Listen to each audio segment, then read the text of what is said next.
എറണാകുളം കോതമംഗലത്ത് കാട്ടാന ശല്യത്തിൽ പ്രതിഷേധിച്ചവർക്ക് കോടതിയിൽ ഹാജരാകാൻ നോട്ടീസ്. ഫെബ്രുവരി 12-ന് കോതമംഗലം കോടതിയിൽ ഹാജരാകാനാണ് നിർദ്ദേശം.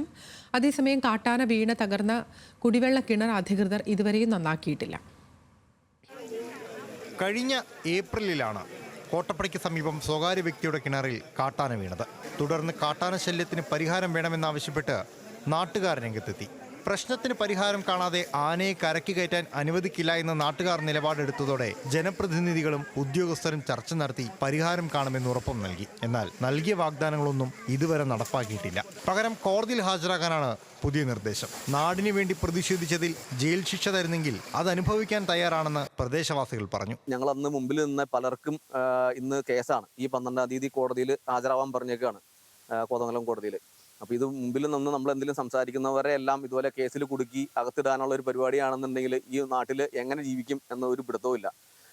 ഞങ്ങൾ ഇനിയുള്ള രീതിയിൽ ഇനിയിപ്പോൾ ആനശല്യത്തിനൊരു കുറവുമില്ല, കുടിവെള്ളം ഇല്ലാണ്ടായേക്കുന്നു, അതിൻ്റെ ഇടയ്ക്ക് കേസും കാര്യങ്ങളും വരുന്നു.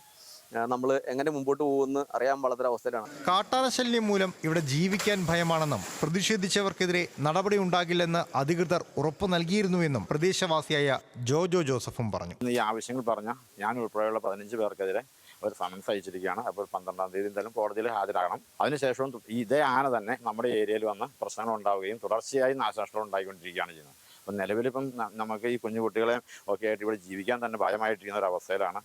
അതിനെതിരെ ജനപ്രതിനിധികളോ പഞ്ചായത്തോ ഫോറസ്റ്റുകാരോ യാതൊന്നും ചെയ്യുന്നില്ല. പ്രതിഷേധക്കാർക്കെതിരെ നിരോധനാജ്ഞാ ലംഘനം ഉൾപ്പെടെയുള്ള വകുപ്പുകൾ പ്രകാരമാണ് കേസെടുത്തിരിക്കുന്നത്. അതേസമയം കാട്ടാന വീണ കുടിവെള്ള കിണർ നന്നാക്കുന്നതിനായി നടപടിയൊന്നും ഉണ്ടായിട്ടുമില്ല.